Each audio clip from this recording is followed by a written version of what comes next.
All right, hey y'all, we're gonna go ahead and get started if you want to find your seats.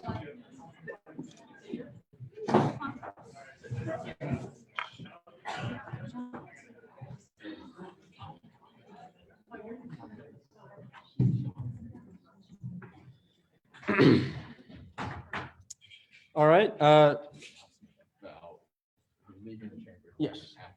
Okay. Just one announcement from me before we get started. Just a reminder about proxies. If you're a proxy, you cannot speak on the floor, but you can vote. And then for attendance, Caitlin's going to be taking attendance at the beginning and the end of Senate tonight. So just know if you leave without, if you leave in the middle of Senate, then it's going to be a full absence. And generally just don't leave during Senate unless you were given prior permission. So any questions about that before we get started? And then as always, if you'll please just keep your mask on and obey the guidelines. Unless you're eating, that's fine. All righty. If there are no questions, I now call to order the October 5th meeting of the Associated Student Body Senate at 7:02 p.m. Who would like to lead the moment of silence? Anybody? Okay, Senator Kelly is now going to lead us in a moment of silence.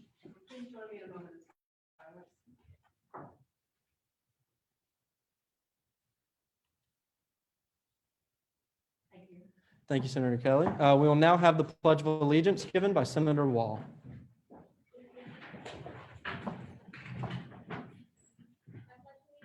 To the flag of the United States of America and to the republic for which it stands, one nation, under God, indivisible, with liberty and justice for all. Thank you, Senator Wall. The clerk will now call roll. Emwell.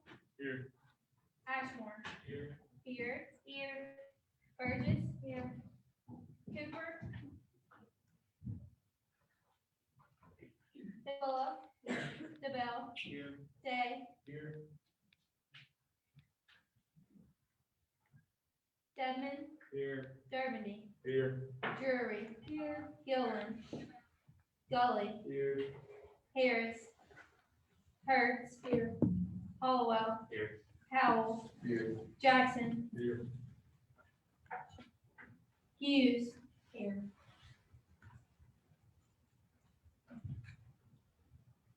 Jackson. Here. Johnson. Jones Verdict. Here. Kelly. Here. King. Ladner. Here. Lampkin. Soto Lopez. Here. Madsen. Here.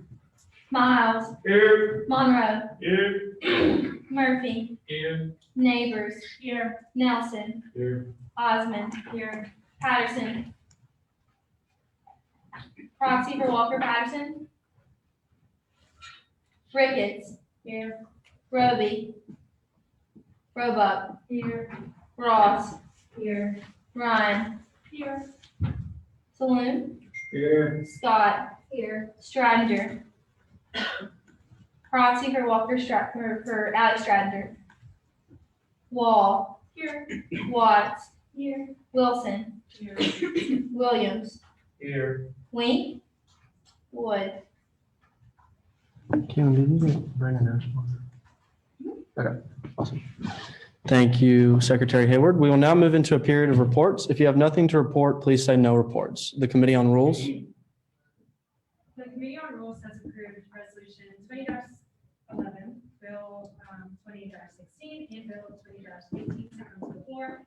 The following individuals are also approved to speak on the floor tonight: Attorney General Barry Stratton, deputies, Pastor Divisions Carrie McPherson and Ben Oliver, Hayden Williamson, Principal of Inclusion and Cross-Cultural Engagement, Andy Flores, Historian Olivia Maurer, and Legislative Aid Nominee Bill Osai.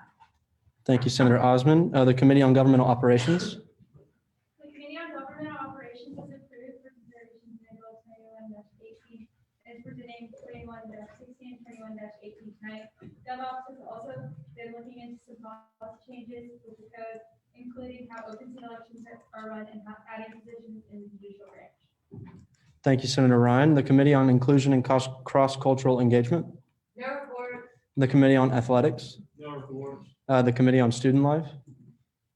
So, hey y'all, just a little update. We are currently working on a resolution to try to improve mental health resources, primarily to faculty members, not students. And we have set up a meeting with a member of the University Counseling Center to try to, rectify some of that. And then we will be having that at some point in the next 2 weeks.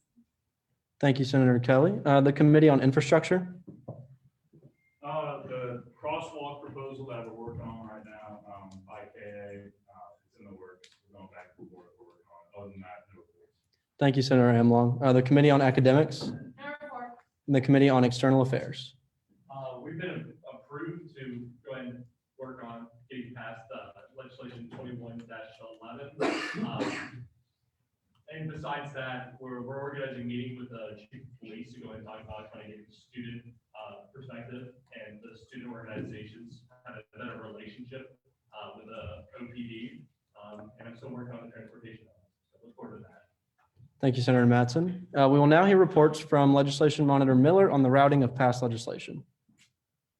Resolution 2110 has been signed by the Rules Chair, ASB Vice President on 9/15, and by the ASB President and Dean of Students on 9/30. Bill 2117 has been signed by the GovOps Chair and ASB Secretary on 10/3, and by ASB Vice President, President, and Dean of Students on 10/4. Senate Bill 2116, 2118, and Resolution 2111 have been approved by GovOps and Rules and will be addressed tonight. The 15th edition of the Senatorial Comment was not on 10/5. Thank you, Kinley. We will now hear a report from Executive Liaison Hall on behalf of ASB President Atkins. Good evening, everyone. All I have to say tonight is to please remind your constituents and yourself that everybody's normal is at the lyrics 9:7-11. Bring your friends a mask, your vaccination card, and proof of a negative test. Tomorrow. Oh, sorry. Not to figure one out, but thank you. Thank you, Liaison Hall. We will now hear a report from Campus Liaison Newsom on constituency engagement opportunities and student opinions submitted to the Senate. Hi, there actually is a student opinion form that I will read tonight. I'm sorry. Dear ASB Senate, this is Jack Furley. This year I serve as the principal of infrastructure in President Atkins' cabinet. I'm writing to you today to urge you to pass tonight's resolution regarding the transportation hub on Oxford Square. Passage of this resolution will bring numerous benefits. Sorry, guys. The transportation hub will establish safer pickup and drop-off stations on the square, functioning similar to an airport pickup line. Students will congregate in a well-lit, safe area that will also reduce traffic congestion along the sidewalks and jaywalking.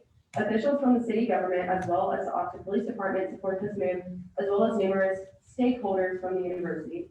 Passing this resolution will also help open the door for an improved safe ride system that they plan to extend to apartment complexes and housing developments off campus. We hope to gain ASB's formal support through this resolution before we take our proposal to the Board of Aldermen for a vote at a meeting later this month. Overall, this resolution will help improve student safety and in the long run should reduce driving-related offenses and/or traffic accidents. As a former senator, I hope that you vote to pass this resolution with unanimous consent, as it will be in the students' best interest in the long run. Also, constituency engagement opportunities are posted in the newsletter. I also put my number in there just in case you guys have any specific questions regarding like reaching your constituency. So, yeah. Thank you, Liaison Newsom, for that. We will now move into a period of nominations. We will hear nominations for legislative aid. They are as follows. Dylan Desai, academics. Will the nominee for legislative aid please come to the floor?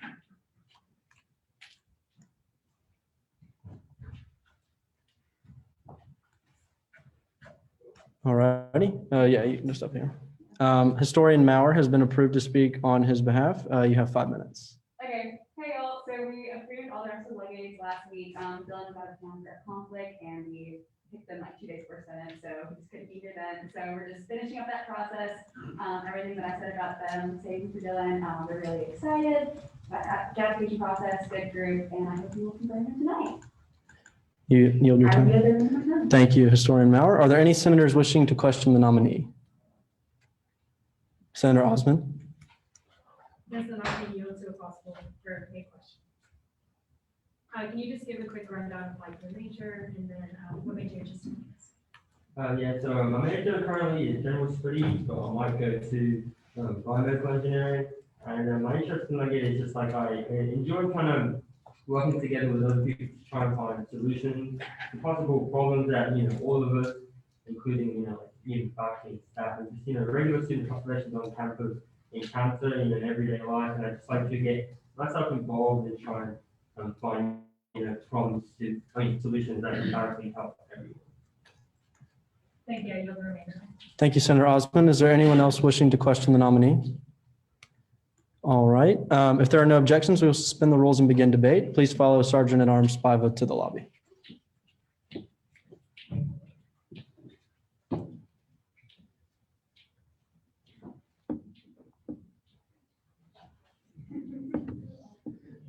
All right. Is there anyone wishing to debate? Okay. If there are no objections, we will suspend the rules and vote on their appointment. And also, if there are no objections, we will suspend the rules and vote by acclamation. All right. All those in favor, please say aye. Aye. All those opposed? All right. By unanimous vote, the nominee is confirmed to their position. If you'll please have the nominees re-enter the chamber. Andy, do you want to grab them for me? Yeah, thanks, James.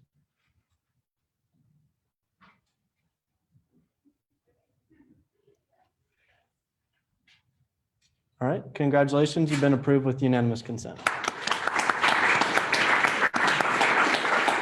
If you want to come to the front and we'll do your oath. Okay, just right there is good. Yep, and then if you want to please raise your right hand and repeat after me. I do solemnly swear I do solemnly swear that I will support and defend that I will support and defend the Constitution of the Associated Student Body, the Constitution of the Associated Student Body, and that I will faithfully discharge and that I will faithfully discharge the duties of legislative aid the duties of legislative aid to the best of my ability. to the best of my ability. Congratulations, Dylan.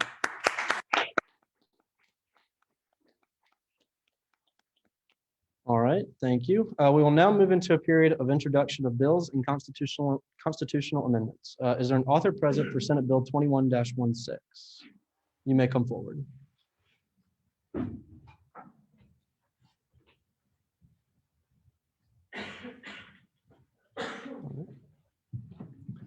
Yeah, y'all can come to the podium. Get out the way. And then y'all have 5 minutes.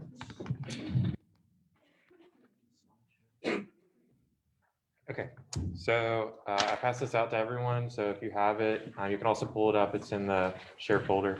What I basically did was kind of separate out what the different subsections are, subtitles and sections are for Title II, which is a legislative branch of importance to us. We are the Senate.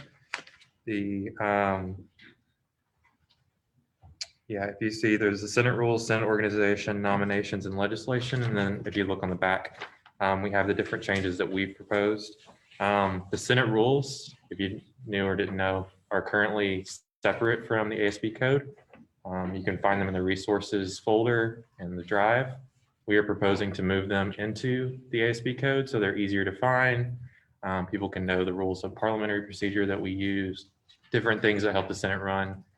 All can be found in the code now, if you'll approve it. We added the recency rule so that when we're having debate, we want to get people who haven't spoken yet and have them in the order that they raise their placard. We're adding that in there to the 30-minute debate. We added the gavel tap breakdown so you know how much time you have. Modified how to address a speaker directly. You can refer to them by the senator title. So if I wanted to refer to Senator Matty Ryan, I could say Senator Ryan. I wouldn't say Maddie because we don't want to be impolite when we're debating, but you could say Senator Ryan, a previous senator. 1/10 vote is needed for a roll call vote. From now on, a roll call vote needs to be called for. Otherwise, we're doing unanimous consent vote unless it's necessary to see whether there's a majority. Moving into the Senate organization, this is where we have all of our different roles, whether the leg council or the senators themselves.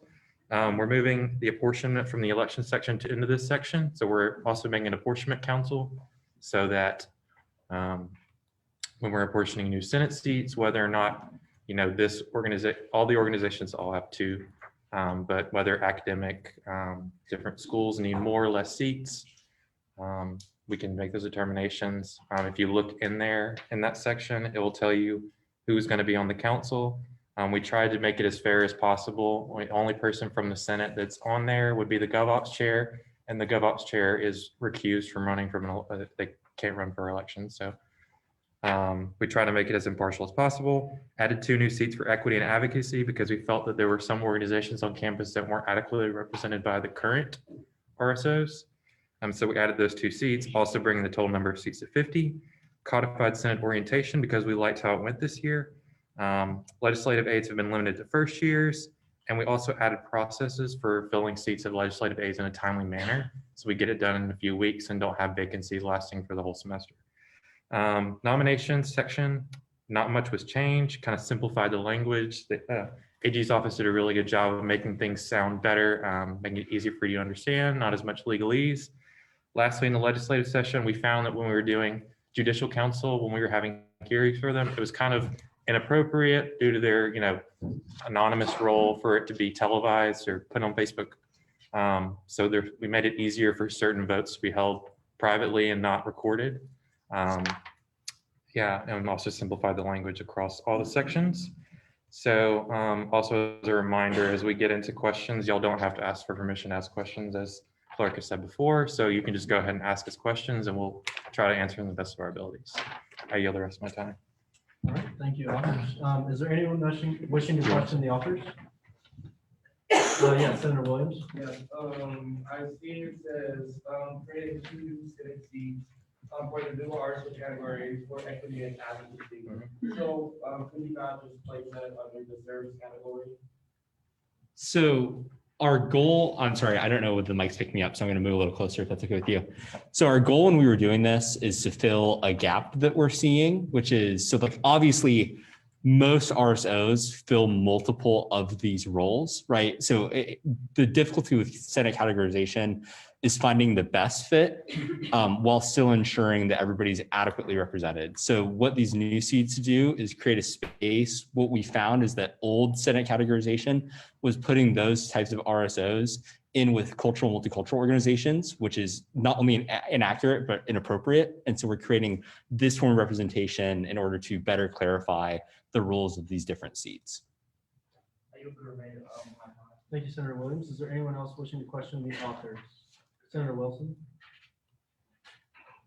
Do you feel like us using each other's names can lead to like call outs and awkwardness and tension in the room? So parliamentarian Etzel was correct technically when he addressed the rule previously, a couple Senates ago about indirect address. The goal is to prevent heated debate by getting exchanges by like saying you and, like going directly at each other.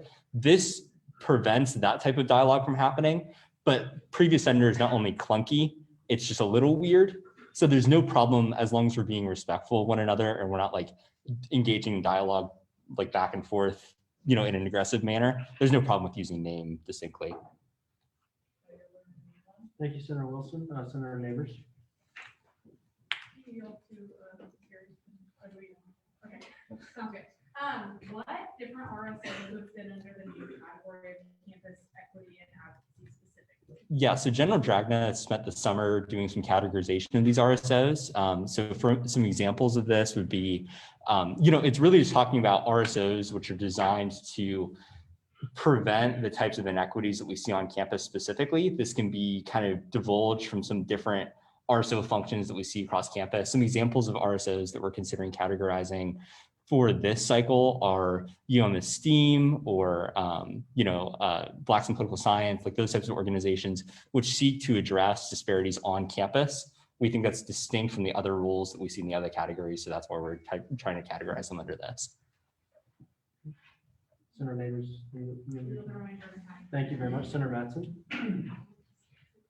I just wanted to go ahead and ask y'all a little bit about the reapportionment committee. Just expand upon what does that kind of mean? What would that kind of look like in implementation, and who would be on that committee? That's right. Yeah. So they're in section. If you look at D3, it'll tell you the ad hoc commission will consist of those people, and we only had one senator that was in it, and it would be the GovOps chair, which recused him or herself from running in any election. So we felt that there would be that ability to kind of keep it impartial. And then I guess you can speak to some. Yeah, I can explain the process. I don't know whether that addresses the question. I can explain a little more about our thinking about the process if you want me to.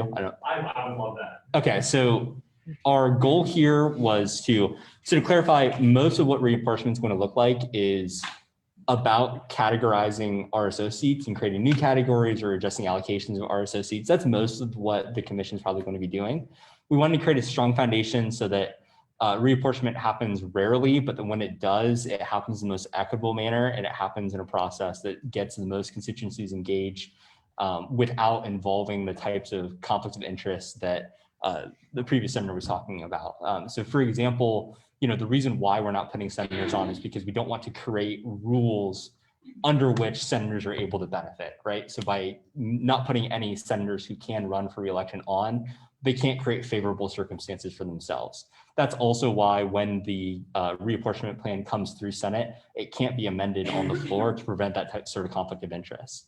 The reason why we're including, so a unanimous vote of the executive council, then it goes to the commission. When the commission unanimously comes to an agreement, it then is approved by the advisors. It then goes to Senate. It has to be passed with a 2/3 majority by Senate, and then it can still be reviewed by the judicial council. We think that there are enough checks and balances here to make sure that nothing too drastic or unsavvy happens. Thank you, Senator Madsen. Senator Day. So could you just explain the logic, I guess, behind why legislative aides are going to be limited to only first-year students?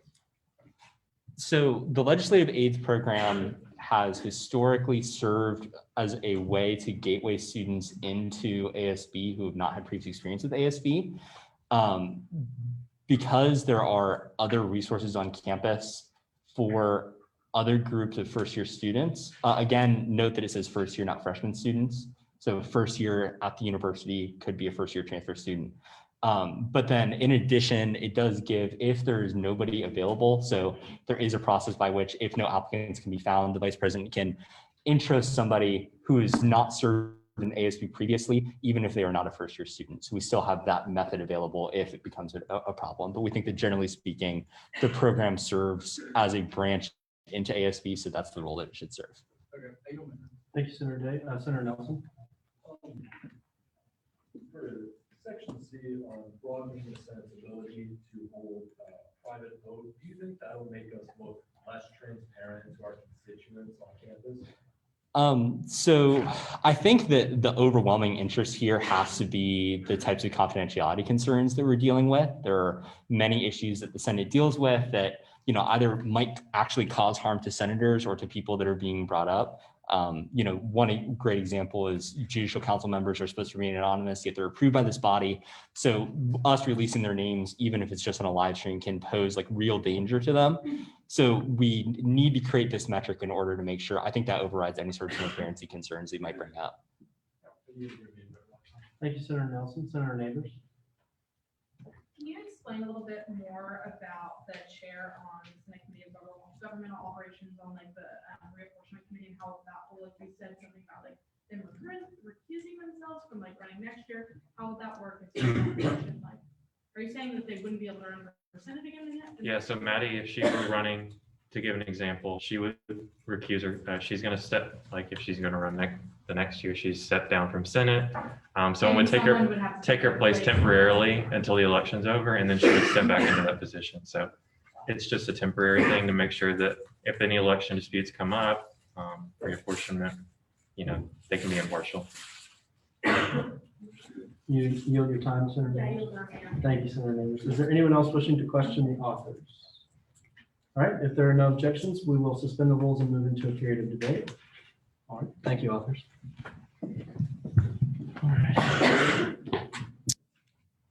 All right, is there anyone wishing to debate this legislation? Senator Ryan. Okay, hi everyone. No, you're good to go. Okay. Hi everyone. Okay, so as the government operations chair, I thoroughly went through the changes made for Title II, as you also are aware. We ended up tabling it, so it didn't come last week, and that was because we really wanted to make sure that all the changes we have endorsed are really for Senate's best interest. You can ask the legislative council you could ask other senators in this chamber that would also work with the legislative council. But that like we really tried to make sure that there was dialogue happening, and that again that these changes are like worthwhile in for our best interest. I asked for the concerns about like the apportionment.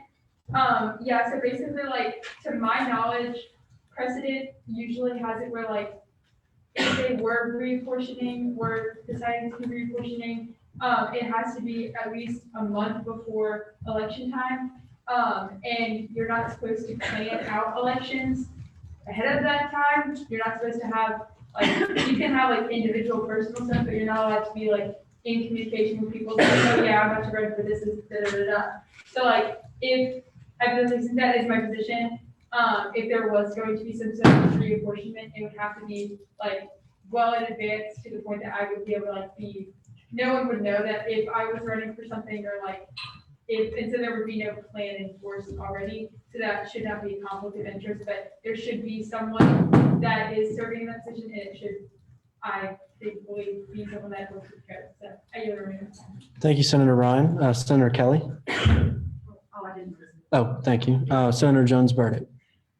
Hello, you all. I'd just like to stand in strong affirmation of these title revisions. I know the hard work that this governmental operations committee has put into all of this, and being a part of this conversation has been just so eye-opening. All the changes that are being made, I have full faith in them, and I know that they are long-term what is in the best interest for students and also for the body as we operate. In terms of some of the transparency concerns, I hear that. However, there is such a great need for us to have the ability to be flexible based off what we're dealing with, and it actually will improve the strength of our body. Additionally, I know in terms of the refusal process, just to make clarification, then the vice chair would step up and assume the role of the government operations chair should that individual have to recuse themselves. So this is nothing new that hasn't already been happening. And as I've said 30 times, I do stand in full affirmation of all of these changes, and I trust the process, so I urge you to do so. Thank you. Thank you, Senator Jones Burdick. Senator Williams, did you want to speak? I'm not sure. Oh, yeah. Can I motion to amend? Will we hear that motion? Yes. I will hear that motion. Is there a second? Second. I was gonna motion to amend by striking out. I need to get a majority. It will be necessary for a committee to report the seats in the ASB Senate to better match the makeup of the campus, and said committee should be free from any best interest in the reapportionment outcome. Let's go on ease real quick. Can you send an email of that to Richard and we'll get that all out really quick? Yes, to the necessary people. You guys can just talk amongst yourselves. If you're afraid we didn't leave, let's just get this figured out. So that's me and Richard, You place do not need a 7. majority. I don't need. You do not need a majority. Okay.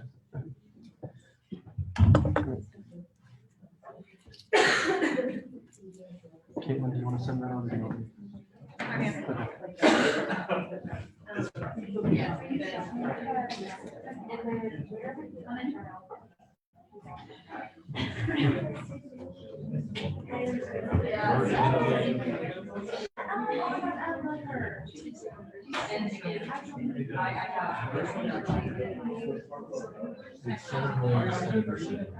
Did they take? I saw that. For clarification, Senator Williams is looking at the bill, not the actual markups itself. Okay. Yeah, Senator Williams, if you'll just send that to asb.vp and asb.secretary. Actually, it's ultimately irrelevant. The edited changes proposed in the bill. That is actually. So he's amending the bill. He's still amending the bill. Yes. Okay. He can't amend any more. Why not? Well, he could, but it doesn't have to be a formal amendment. But I'm not sure who it would come to. Because the markups are cut. He needs to amend the markups. Because those are what's going to change, are they not? I believe he's amending. I will go talk to him. Okay.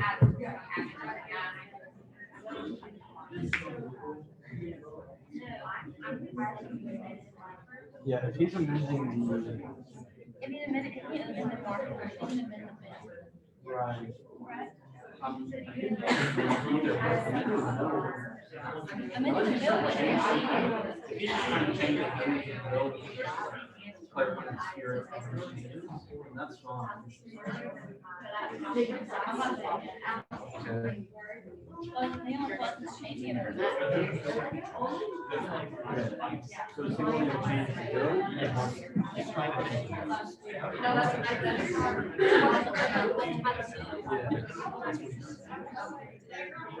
Would that change one of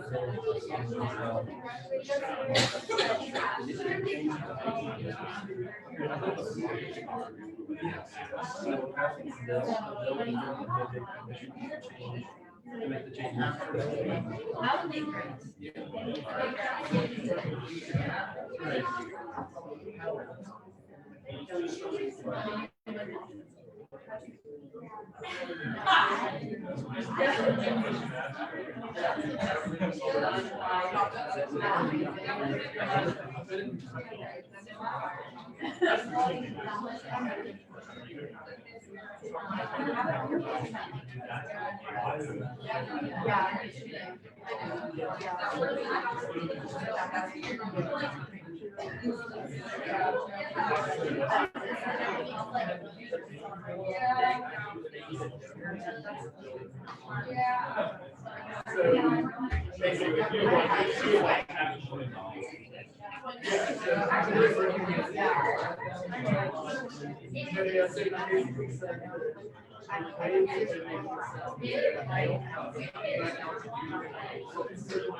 Yeah, that's what I was thinking, it's like, like, maybe that for content.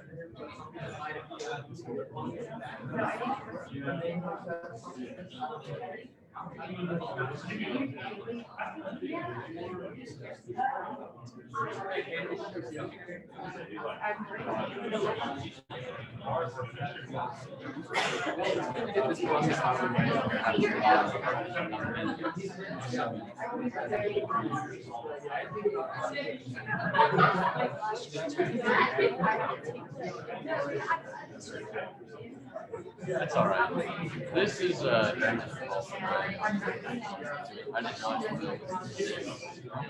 know this process with the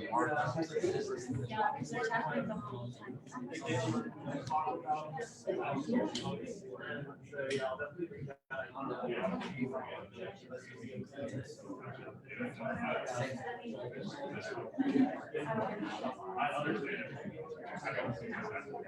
You can still say the name.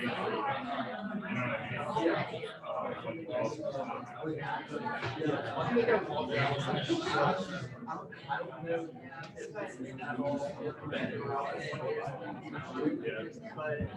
In some way trying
I did not realize that. Oh,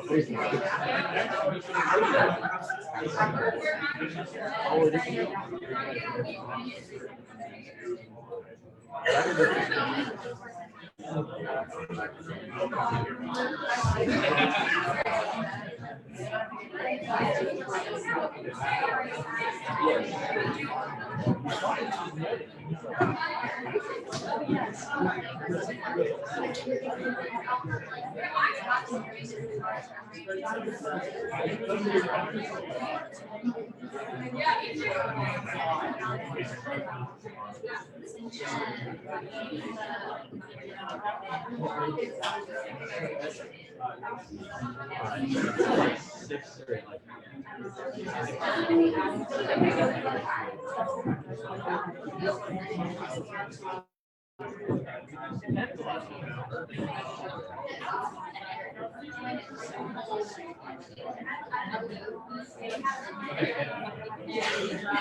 So we're gonna send out the new bill and the new markup.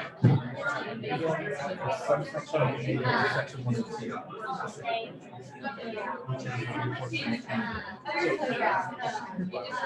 Proposal. Yes.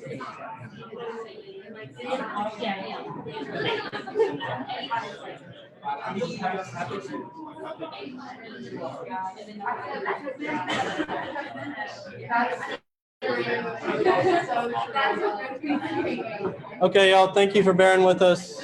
If y'all want to go ahead and take your seats.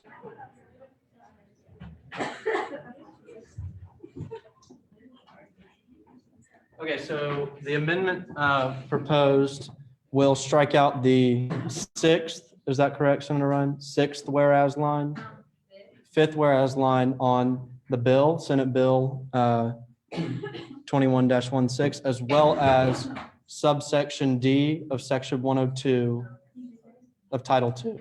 Caitlin's about to send it out with the markups and the bill with the proposed amendment.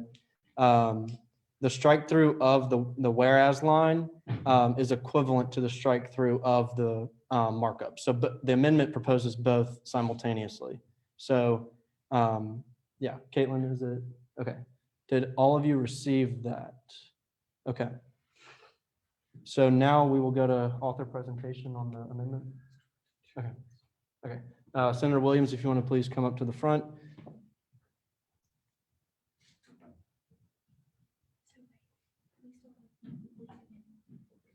This is on the amendment now, presentation of the amendment. Okay, you can come up to the podium. You have 2 minutes to start your presentation. Well, it's going to be kind of a short presentation. As far as the committee, I don't believe it's something that's needed. That's just my thoughts on it. And also some people may say, hey, it's not about actually doing it right now. It's like, as far as when it's done. Again, I don't think reapportionment of the Senate seats is needed as well. So that's kind of my justification of the amendment. I'll yield the remainder of my time. All right. Is there anyone wishing to question the author? Senator Monroe. Does the author yield to call? Yes, I yield to a possible series of questions. Senator Monroe, if you wouldn't mind. Yeah. I'm sorry. I hear your opinion on this, but may I ask why you do not believe reinforcement is advantageous to the Senate?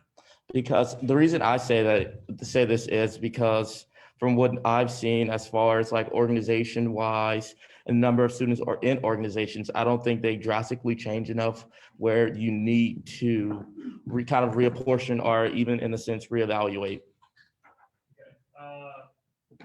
So do you not believe that it would be beneficial to have reinforcement as an option within the code, given that in the future we are not aware of what may happen with the student population or makeup? As when it comes to that, I think that this is, again, at this point in time, is not needed. So you're passing something that I don't see in the future will be needed. That's kind of my thoughts on it. Thank you, Senator Monroe. Senator Osmond.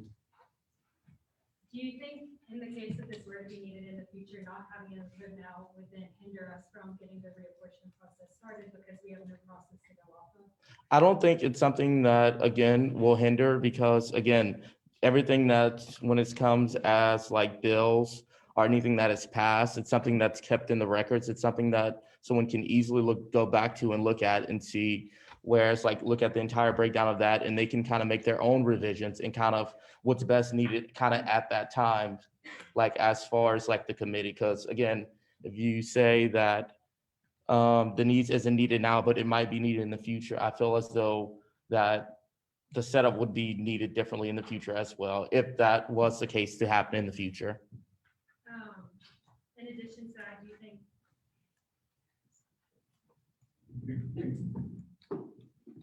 if we do need it in the future, you said that we can look back into, the records and look at how it's built up. But if this is already in the complaisance of the code now, and this is not something that we have to do reapportionment all the time. Yeah. It's just something we do it as needed. Then what would be the point of leaving this out of the code now? We're just gonna look back into the records. And most likely Yeah. it was as the same setup as it is. Kind of what I said, my justification reason of it is that I don't believe it will be needed. And I kind of said that in a way to kind of answer your question, because I didn't just want to answer your question. I don't think it's going to be needed. I want to give you a full, kind of like comprehensive answer. Thank you, Senator Osmond. Senator Ryan. Do you believe that you're like qualified to say that it's not going to be needed in the Yeah, future? I don't think I'm fully qualified to say that, but again, I just clearly gave what I believe to be factual. Again, we are a voting body. I think the Senate will be able to vote on that. So that's my answer to your question. Yeah, okay, so factual, okay, so do you believe that can you explain why you believe the Senate right now is in the capacity or is formatted in a way that you believe does not need any changes? Like, what do you see that is so perfect about the way that we have apportionment now, to like, kind of, I guess, for Yeah. clarity and convincing? Yeah, okay. Kind of how, which was mentioned earlier about kind of the committees there, when you register your committee, and you run for open Senate seats, there's kind of multiple categories you can select. So again, it's one of those things that are kind of flexible for people to choose. So that's kind of also my thoughts on it as well.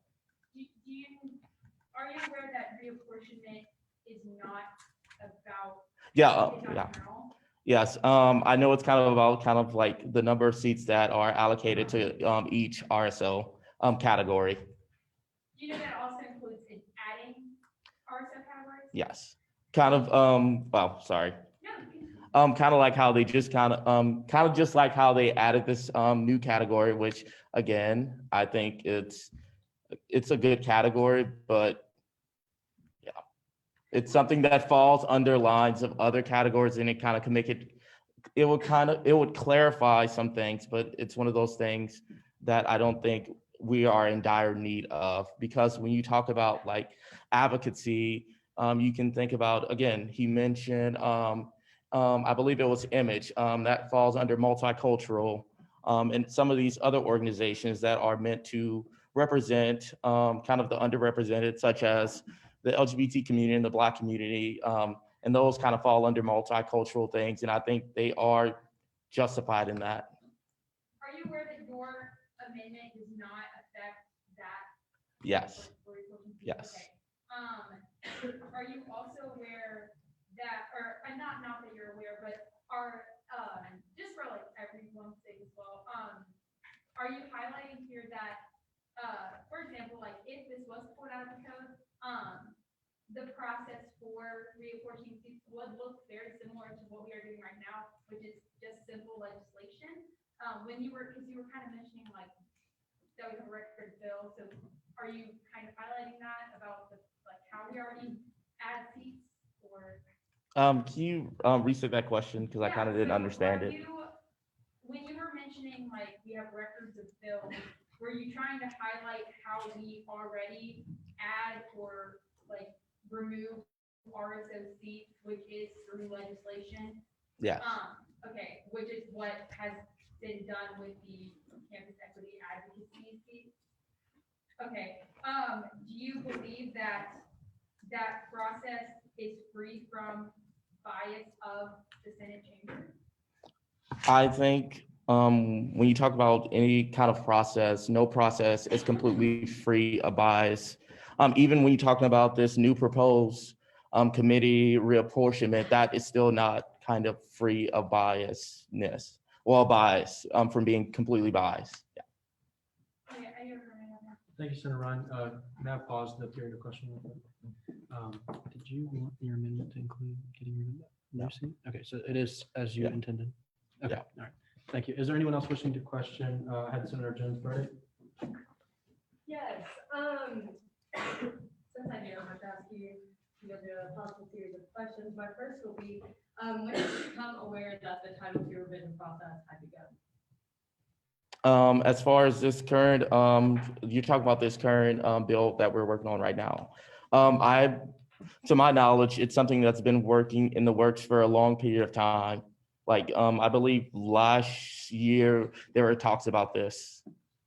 Okay, and so why did you not get involved with the revision process at that time? Because again, to my thoughts and my beliefs, I felt that it was unneeded. So again, I waited because again, I think everyone is free to kind of hear free to present kind of their ideas to the Senate, and the Senate votes on it again. Like, I have the ability to amend the bill. You have the ability to also not amend the bill as well. Are you aware that your amendment is to the code and not the bill? Well, that's what I meant, the code. Sorry about that. If I can interject, the amendment is to both. Okay. Yeah. So as a third-term senator, were you aware that meetings regarding Title II code revisions were happening within the last several weeks? Yeah, well, no, I currently wasn't aware that it was happening the last several weeks. I thought it was, well, I guess kind of so, because I know this was an ongoing process. Yes. Okay. Please keep questions to the amendment. Okay, and then could you please share how you prepared to present this amendment? I prepared this amendment about it coming up here and thinking to the reasons why I believe that this why I believe this bill was not needed. That's kind of how I prepared for it. And then finally, did you discuss any of these suggested amendments with your committee chair or any member of DOJ prior to tonight? I have not. Thank you. Any other remainder of my time? Thank you, Senator Jones Burdick. Senator Hollowell. Do you agree that a majority vote in this body would be, do you think there'd be more or less bias than having a committee unanimously pass a plan and then have the Senate approve by majority vote? Which do you think? I think when you talk about the majority, I think it will be more representative of kind of their constituents, which are the job of senators to represent what their constituents believe, well, what they believe their constituents would want. But the Senate votes the majority, now versus on the back end, what's the difference? What's the problem with having a committee come forward and present their findings, which the Senate could then agree or disagree. Yeah. Can you kind of restate the question? Sorry about that. So what's the problem with having a committee present findings as any other committee would in a unanimous fashion, and then having the Senate vote on it? And again, I kind of restated this earlier. To my belief, I do not think it's needed. Do you know whether it's certain? No. Can you see the future? No, but that's also why I gave my opinion, which I said was not needed. Is there any harm in having this? No, again, it's not any harm. A point of amendment is you push for what you think is your opinion. That's kind of what the amendment is for, what you all vote on it. Yes. Thank you, Senator Hollowell, please. Senator Monroe? Before the senator speaks, there are 4 minutes left for questioning. Motion to vote. I will not hear that motion as we have other senators wishing to question. Senator Mattson? Oh, yes. Sorry, Senator Mattson, can you? Yeah. Thank you. I was just wondering, so you're talking about, there's no point to this? To correct you, I said I do not think it's needed, not that there is no point to it.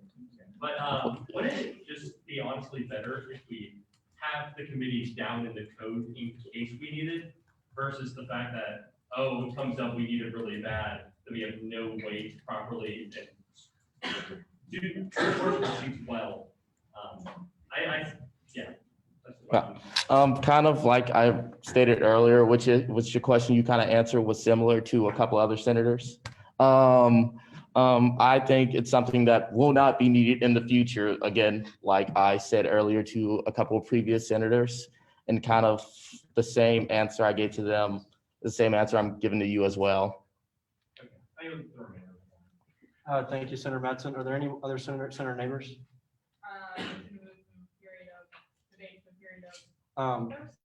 Real quick, is there anyone wishing to question the author? You have to hear the motion. Is there a second to that motion? All right, all those in favor, please say aye. Aye. All those opposed? All right, is it in my opinion that the ayes have it? I've heard that motion. We will now move into a period of debate. Thank you, Senator Jameson. Before we begin, I have made a mistake. Amendments, when proposed, are not allowed to have a full author submission or full questioning time. That questioning time wasn't really supposed to have happened. Since I've allowed it, it's important to clarify that there are 27 minutes remaining in debate as a whole for everything.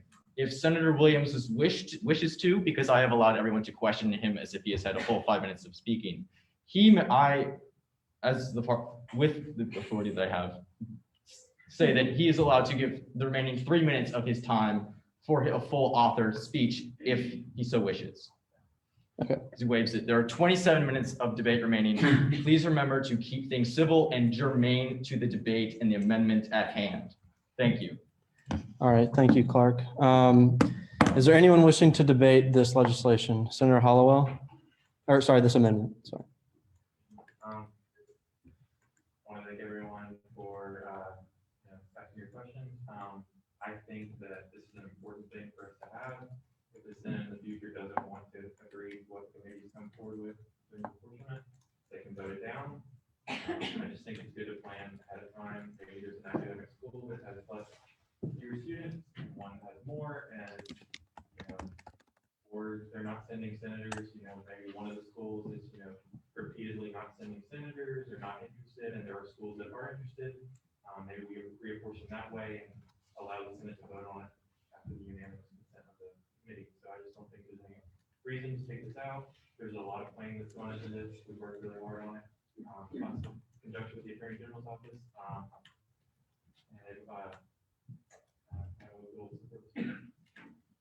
I hope you will vote down this amendment.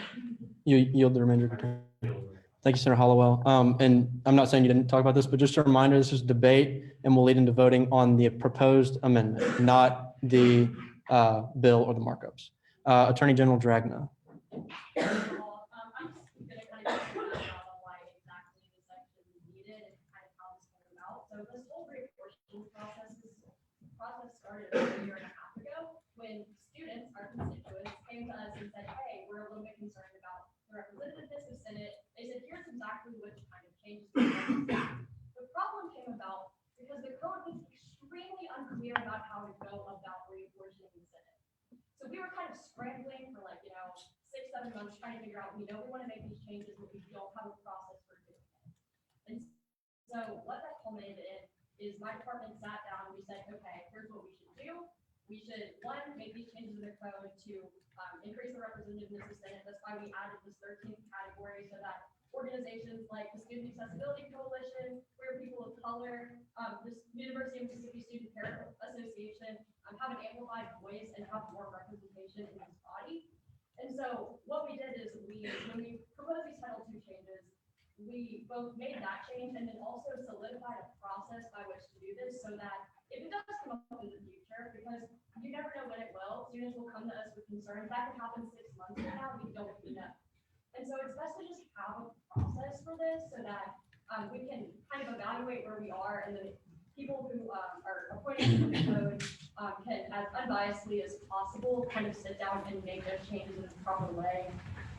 Like I said, we have processes for a reason. The code really needs to be as clear as possible because when it's ambiguous, that's where we kind of louder and don't make the necessary change that we need to. So I would just really encourage you all to vote down this amendment. I really think it's important that we have this process. If we find that the process isn't working a couple years from now, that's what code revision is for. I encourage you to amend the process later if need be and not throw the whole thing out the window. With that, I yield my time. Thank you, Attorney General Dragna. Senator Monroe. I'll not hear that motion since other senators are wishing to debate. Senator Jones Burdick. Hello, as both Senator Hollowell, other authors of the bill, and our Attorney General Greg Stroud have mentioned, all of these processes, regardless of whether or not they are about reapportionment, have been ethically, strategically, and equitably planned out for over a year. I asked the questions to Senator Williams about his process and preparation and timeliness because as a senator, should we have these problems with the code revision, he had avenues to appropriately address those that are a bit more appropriate. And the issue is that it is clear that this was not fairly thought out. It's strictly to maybe a personal opinion, whereas this has had constituent engagement for a long period of time. It has taken into consideration our constituents, not only as students, but within their respective student organizations, which represents multiple diverse voices and perspectives. So as we look at this amendment, I urge you to strike it down and vote no against it, just based off of those principles alone. Thank you, and I yield the remainder of the time. Thank you, Senator Jones Burdick. Is there anyone else wishing to debate this amendment? Okay, hearing no objections, we will suspend the rules. And did you want to offer authorization? He declined it. Yep. Okay, awesome. If there are no objections, we'll suspend the rules and vote by acclamation. All those in favor of the proposed amendment, say aye. All those opposed? Aye. All right, it is in my opinion that the ayes have it. Therefore, by unanimous vote, the amendment fails. All right, so now we will return to debate on Senate Bill 21-16 as originally proposed. Is there anyone else wishing to debate Senate Bill 21-16? Senator Osmond. Quickly, I would like to ask that we all please stand in strong affirmation for this legislation. There's been a lot of work that's gone into it. There's been a lot of conversations over the summer, as Attorney Greg said. There was a lot of conversations about the apportionment that had a lot of constituency engagement. I really do appreciate all the conversations I've had tonight around this legislation. It's very important to us as Title II, but I also ask that we let me move forward, and I, strongly urge you all to support this legislation. And Thank you, Senator Osmond. Senator Jones Burdick. Okay, thank you. Is there anyone else wishing to debate Senator Beard? Motion to move from period of debate to period of author summation. I'll hear that motion. Is there a second? All those in favor, please say aye. Aye. All those opposed? All right, it is in my opinion that the ayes have it. We will now move into a period of author summation. Do the authors wish summation time? Yes, Senator Hollowell.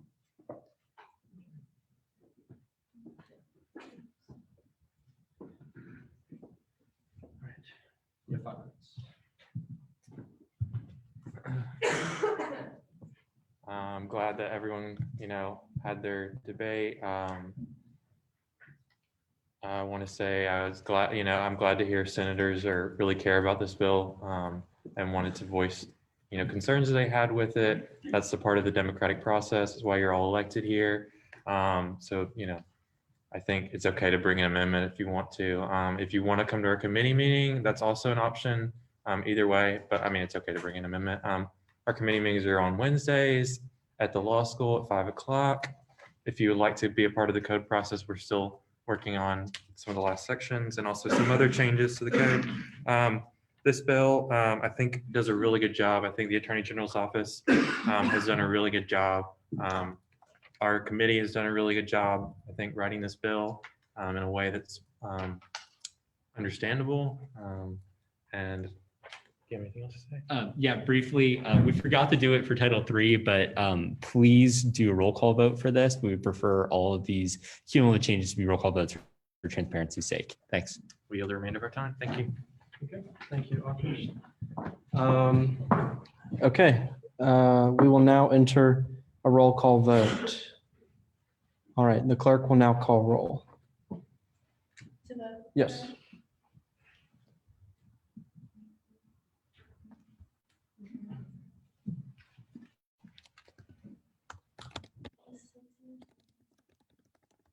This is 16. Amwell. Yes. Ashmore. Yes. Beard. Yes. Burgess. Yes. Cooper. My bad. Amy Rhodes might join us, so. DeQuilla. Yes. DeBelle. Yes. Day. Yes. Dedman. Yes. Durbany. Yes. Drury. Yes. Gillen. Gully. Yes. Harris. Kurtz. Yes. Hollowell. Howell. Yes.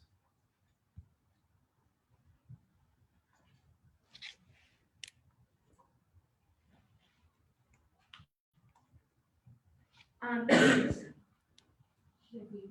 Yes. Jackson. Yes. Johnson. Jen's verdict. Yes. Kelly. Yes. King. Ladner. Yes. Lampkin. Soto Lopez. Yes. Madsen. Yes. Miles. Yes. Monroe. Yep. Murphy. Yes. Neighbors. Yes. Nelson. Yes. Osmond. Yes. Patterson. Ricketts. Yes. Roby. Roby. Yes. Roebuck. Yes. Ross. Yes. Ryan. Yes. Saloon. Yes. Scott. Yes. Stratinger. Wall. Yes. Watts. Yes. Williams. Yes.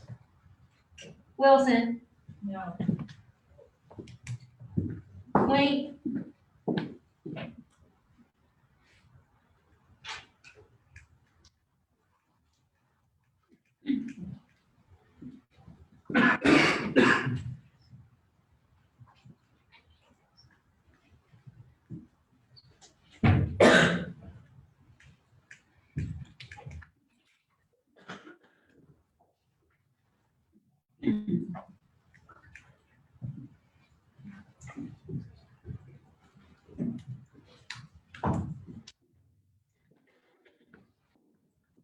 All right, with a vote of 37 to 1 to 0, Senate Bill 21-16 passes. All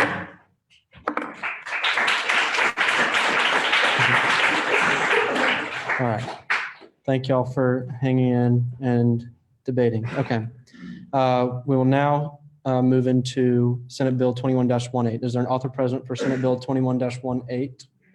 All right, you may come forward.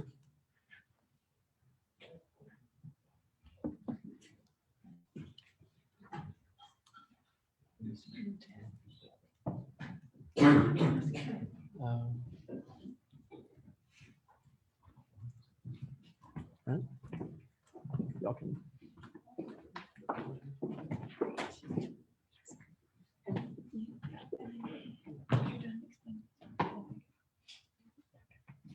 Y'all have 5 minutes whenever you start. Okay, hello, everybody. So Bill 21-18 asked for permission to make designated changes mentioned in the markups that were sent to y'all yesterday for Title IV, which has to do with campus honors. So this has to do with our who's who process and the Hall of Fame process. First, I would like to kind of give y'all the background of how we came to why the four of us are doing this. So first of all, as pro tem, the Department of Justice came to me to ask me to be a part of this process, especially just with being involved in the Department of Justice, being on GovOps last year. And then we also have our Chair of Governmental Operations, Maddie Ryan. We also have Carrie McPherson, who serves as Deputy Code Revision. And then we also have Andy Flores, who serves as the Principal of Inclusion and Cross-Cultural Engagement. So this group was chosen due to the fact that this does directly impact the Who's Who and Hall of Fame process that will happen this year. So we wanted to make sure that no seniors or nobody who classifies as a senior was a part of this process, so that they would not have a conflict of interest in order to make any changes that could somehow be in their favor as they're about to go through this process. And Maddie is going to give a little bit more background on this. Okay, so obviously this bill is the fourth edition of the code rewrite process. But if you read my senatorial comment, then you know that this process was handled a little bit differently. The intent of the code rewrites was to never introduce heavy policy changes, but Titles 1 through 3 and then eventually 5 are inherently different from Title 4 as their functionality receives attention each election cycle and also through the size and scale of membership and impact. But when it comes to Title 4, the process for campus honors was flagrantly flawed and necessitated action outside of just cleaning up the language. I would also like to add that this section of the code has not been changed for a long time. And after having conversations with our advisors, specifically Dean Marsh, we found out that the process that was in the code and the process that we changed it to, which much more accurately reflects what we do today. And also clarifications were made to make it more equitable and fair to everybody. So beginning with Who's Who, just quickly going to talk y'all through it. So for the Who's Who, there's a committee that all the applications go to and it's split up between that committee. In the code, it said that the ASB president and DM and annual Ole Miss editors were on that committee. We took them out. That's a direct conflict of interest because, as I would assume, those individuals are likely to apply for Who's Who. Also, we took out the chancellor after conversations I had with Dean Marsh. He told me that the chancellor does not sit on that committee. So just to be accurate and reflective of it, we took him off of it. And the deans of every school across campus are on that committee. And we added a part saying that a designee of the dean can be appointed to be on that committee as well, because they may not be able to serve on that committee at that time. And then we also added a part where the dean of students will also have designees on that committee. Through conversations with Dean Marsh, we talked about the fact that there are usually 24 individuals that sit on that committee. We did not want to codify exactly 24 because could change, but we wanted to add the part where there are designees that he chooses, which come from different places like athletics, fine arts, different aspects of all around campus to make it as fair as possible. And then Andy is going to talk about Hall of Fame. Hey, y'all. I'm not going to say anything as eloquent as I could have written it in paper, even though that wasn't that eloquent either. Hopefully you would have read my opinion letter by now, just because that says a lot more than I can say within probably like 2 minutes-ish. Basically, a lot of the stuff in the Hall of Fame section particularly are things that we wanted to clarify and kind of bring into 2021 and looking forward, just things that make it easier for people to do their jobs without distraction or delay or without any kind of like qualms about the process itself before actually focusing on people who, are the core of the process, the students who are going to be selected for the honors, right? So that's looking at changes from just having requirements like C in place and changing that to like concrete numbers like 2.75. You'll see all those little logistical things that we put in there, but also adding more student representation on the actual committee for the Hall of Fame in the sense that you get more representation from a diverse body of students that are coming from each academic school. We saw that was really important considering that in the past, this was not the case. It was very limited in scope as to who it was. I'm out of time, Clark. Okay, sorry. I'm new to this. I quit last year, so you know how it is. And in the case of getting more diverse bodies, that was definitely the case of wanting to have good opinions from different parts of the school, influencing the parts of university that are trying to recognize and empower people who are supposed to be the best of us. That's the Hall of Fame, that's Who's Who, et cetera. obviously looking at things like a 10 person minimum instead of 10-person amount of time. But thank you. We'll talk more. All right, thank you, authors. Are they out of time? They're out of time? Okay, all right, thank you very much. Is there anyone wishing to question the authors? Senator Hollowell? I don't know if y'all know this, but what was the, beside, when you said you took out, vice for the president and the president of the Black Student Union, when you took those out, but later on, when you use them in the Hall of Fame, you have like a lower classified one. Why not have a lower classified one there? Was there, I might like to Yeah, get a okay. student's perspective on that question? Yeah, so actually, the reason why we took out any student involvement in Who's Who is because those, like, it wasn't even being upheld. One of the great people that we did communicate with was previous president, Dr. Mannery, trying to see what his opinion and what his perspective on the process and experience was. And he didn't even know that he was supposed to be included in Who's Who, through the selection committee. And so when after having that interaction and also consulting with him, we kind of agreed that it was already working without students.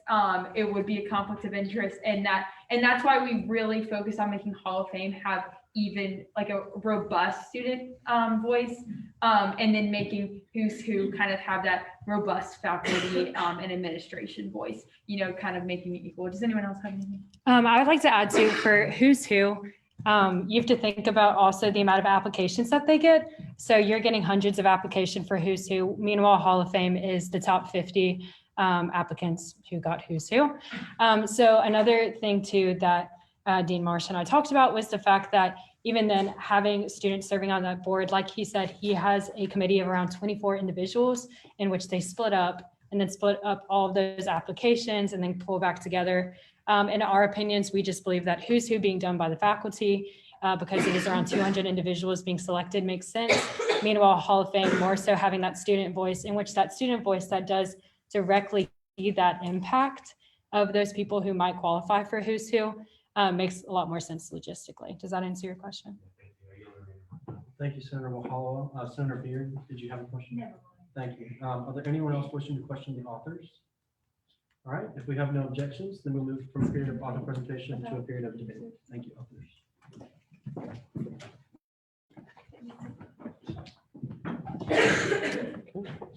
Is there anyone wishing to debate this legislation? Senator Jones Burdick. As I previously stated, I believe in the fact that this body has produced meaningful, ethical, equitable, and strategic code revisions. I do urge the vote in affirmation of these code revisions, and I yield the remainder of my time. Thank you, Senator Jones Burdick. Senator Kelly. Yeah, I just kind of want to echo what Senator Jones said. I think that there's been a lot of research done on this particular piece of legislation. I think that it's going to be really great for just clarifying some of the things in the code and really just making sure that people who need to be a part of this process are a part of this process, and those who have conflict of interest aren't. So I really urge all to vote in affirmation of this piece of legislation, and I yield the remainder of my time. Thank you, Senator Kelly. Is there anyone else wishing to debate? If they're approved, they have privilege. Okay. Yeah, Andy Flores. I wanted to take a moment to thank, kind of mention the fact that at the back end, it's so critical to there be the confirmation of mutual collaboration in the sense that if you truly believe in one person or a set of people who we represent in core values and diversity, that gets done. Right? And more often than not, having more text is one of the critical system where things can be back. There is no confirmation of people's values, people's application of different criteria and people, right? Those things you can very easily compare to all applications, right? You want people to be impartial, but at the very same time, able to advocate for somebody on a basis you can observe. I think it's important to have dialogue in general, rather than having specific things like this, which are flexible and which are meaningful but in silos, right? So in general, whenever you're talking about, this process being reviewed, they needed to be in this action where people want to further, that wasn't before. And necessarily, they wouldn't be done in a point where, that was incentivized either. So it's just, in general, I'm glad that so far there hasn't been any surprises. I hope there are no surprises in the vote, but thanks so much, and just wanted to, process and say earlier. I do remember that. Thank you, Andy. Is there anyone else wishing to debate this legislation? Senator Wilson? I think this sounds wrong, increasing the amount of people, like, we can get the whole thing, because I know like last year, most, if not all, went in honors college, and I think that like, there's so many people who aren't in honors college who are worthy of Hall of Fame, and I feel like increasing that amount, like, they're gonna be, hopefully, not that necessarily result in that, but I feel like there's more opportunity for people who aren't in honors college to get that huge honor, and I feel like 10 and 5. Okay, thank you, Senator Wilson. Is there anyone else wishing to debate this legislation?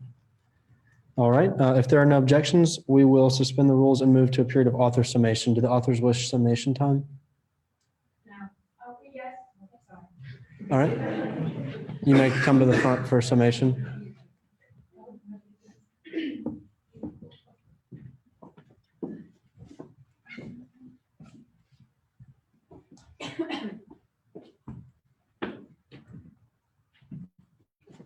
Sorry.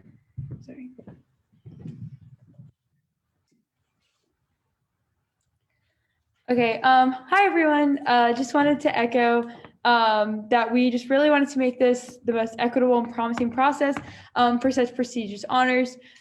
We tried to keep communication as fair as possible by limiting the voices for people that are eligible. So I really appreciate y'all that I think that y'all read my opinion or my piece in the senatorial comment, because I feel like debate tonight also upheld that wish. And I also would like to call for a roll call vote, and I yield the remainder of my time. Thank you, Senator. All right. We will, if there are no objections, we will suspend the rules and vote by roll call. Samuel. All right. Yes. Ashmore. Beard. Yes. Burgess. Yes. Cooper. DeQuilla. Yes. DeBelle. Yes. Day. Yes. Edmund. Yes. Dermody. Yes. Drury. Yes. Gillen. Gully. Yes. Harris. Hurts. Yes. Hollowell. Yes. Powell. Yes. Hughes. Jackson. Johnston. Jones Verdict. Yes. Kelly. Yes. King. Ladner. Yes. Lampkin. Lopez. Yes. Martin. Yes. Miles. Yes. Monroe. Yes. Murphy. Yes. Neighbors. Yes. Nelson. Yes. Osmond. Yes. Patterson. Ricketts. Yes. Roby. Yes. Roebuck. Yes. Ross. Yes. Ryan. Yes. Sloan. Yes. Scott. Scott.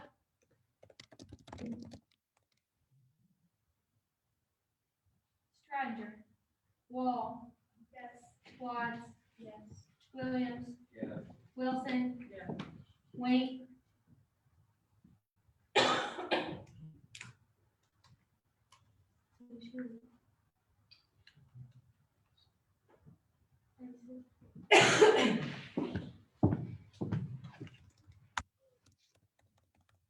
All right. By a vote of 36 to 0, Senate Bill 21-18 passes.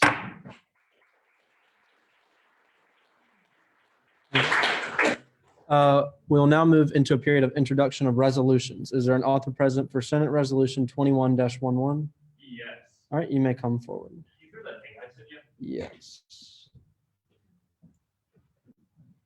Okay.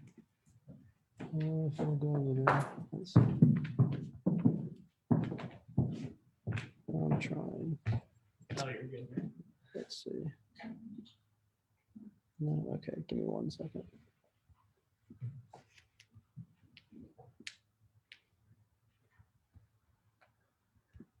There we go. Okay. And then, On it a little bit. yeah. Just take a second. Which one? Yeah. Beautiful. Right there. Let me take a second. Beautiful. Okay. Awesome. All right, y'all have 5 minutes. All right, cool. Everyone, exciting stuff going on. I just want to go ahead and present this resolution to y'all, and let me tell you a little bit about why we're even doing this. It's real fair since it passes too much legislation. I'm pretty much only passing this, my committee's only passing this, is because I need this. So what I've been working on for pretty much like the past 2 to 3 months is this idea of a safe ride home initiative. Worked with the mayor's office and the city government. So pretty much giving you guys a heads up on what that idea is. It's creating 2 to 3 different transportation hubs on the square to not only make getting a ride home, whether it's like an Uber, a Lyft, or a taxi, a lot safer. It makes it a lot better lighted if someone is going by themselves on that street by Proud Larry's. If you get an Uber there, it's pitch black dark. It's making it a lot more efficient on game days, and also when it's just busy on a Friday night, making sure it's a lot more efficient so everybody can get a ride home. Is disincentivizing people from getting into their car when they're in the parking garage and making that one bad decision. Because when you're walking up there and you're seeing a line of the Ubers, there's 1,000 good decisions before you do that one horrible bad decision. And it's honestly just a great opportunity just for the ASB, the student body and the city government to become a lot closer.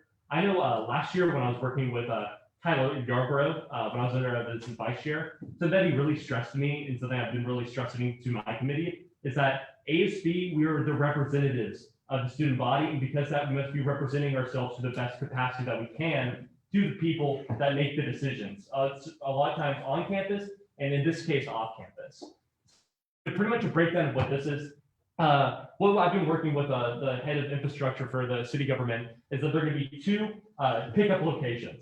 So it's not having to do with drop off, it's through the Uber app. There's 2 locations, one right below the parking garage. Everybody can kind of know where that little red telephone booth is. And one down over by Harrison's the yard. The idea for that is to make 2 centralized locations, being able to pick the most people up as possible, making it the most well lit as possible, the most cameras possible. So if there's a really inebriated freshman girl who's first time drinking and she gets onto an Uber in a dark alleyway or something, we have cameras figuring out the plates and like the timeline of where that is. It's safe, it's equitable, it's good for local business leaders because if there's a taxi driver who's able to get a lot more people going through and picking up and dropping off on and off the square, they're not having to deal with the horrible traffic straight in there. It's a lot safer. So I met with the chief of police the other day. The big thing that he's stressing and why he's in support of it is if you look right by where the new Tangos is, the amount of people that you're seeing there on a nightly basis, not even including game days, is just getting to the point where people are filling out the street. So by being able to create a place and a hub where we're able to just congregate people who are just trying to get home, it makes it a lot safer for everybody involved and a lot less of someone getting hit by a car. I think. All right. And again, I really hope that you guys ask questions because you guys are the representatives for all of your different student body organizations. And the more that you guys understand this and the more questions that you ask that's forcing us to think when we're in the implementation stage of this, the better off it will be. And just a heads up, the point of this entire thing is I want to have a resolution to be able to bring to the Board of Aldermen when we have a working meeting on figuring out the nuts and bolts of it, saying that the student body is for this, that we see the benefits of this, and that will be better off for everybody if you have this. And one last thing, this is something that isn't on there yet, purely because the guy I've been working with is talking to Uber today, but we're also talking about adding another one of those locations right behind, it's not St. Leo's, it is a City Grocery in South Depot, everything. To have 3 different stations, you can try to get to the most amount of people, make it as safe as possible, and let people get home as quickly as possible. But yeah, this is the remainder of my time. Thank you, Senator Anderson. Is there anyone wishing to question the authors? Senator Hertz?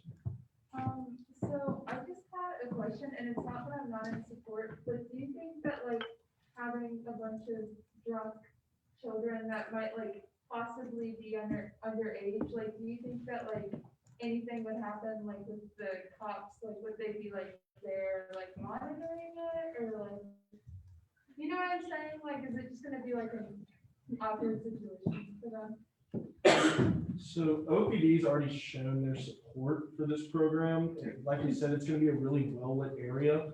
And not to mention, we don't really anticipate a giant congregation of people because with these two pickup location spots, your time to get on and off the square is going to increase exponentially. And also, it has to go into a little bit of like the intention of OPD. Very much when I met with Chief Police Jeff, OPD isn't looking for catching people anymore. The only public drunks that we're looking at is people that are often just like either getting into fights on the square or like literally cannot walk and it's a safety hazard if they cannot get a ride home. We're not looking for in like any antagonistic things. If someone is getting over to one of those pickup stations, it's more important that they get home rather than they get that public drug. Okay, thank you. Thank you, Senator Hertz. Senator Jonesborough, did you have a question? Okay. Senator Monroe. Okay. Senator Salome, did you have a question? Yes, can you explain, can y'all explain a little bit more just for clarity about how this would work with apps like Uber? So like right now, if you're in your current location, would this like prohibit them from going into the actual square? Or would they be like routed to the transportation hubs? Okay, so kind of like the breakdown of that. What makes Uber a lot better and a lot more competitive than some of these taxi companies is purely because they have a lot of control over the app. I could be in a bar on the square, wherever. I click the app, I'm able to get my Uber, they're able to come right in front of me. But pretty much what this does is that it uses that same interface that makes it so effective and it utilizes it in these locations. So imagine you're going to the Harry Styles concert in Nashville or something. They already have set locations set up where it's like, this is where the Ubers will be picking up. It's the same idea as that. If you kind of look at that yellow line surrounding it, we can just call it this analogy of fence. Everything within the fence, if you're closer to one of these proposed locations, that is where your Uber gets set to. But if you leave the fence, that you're still able to get an Uber and it gets called to you. It's the idea of keeping all that congestion and keeping all those constant cars going around away from the interior of the circle, and instead dispersing it so we're not getting any danger when it comes to a drunk college kid potentially getting hit by a taxi driver that's just doing that person.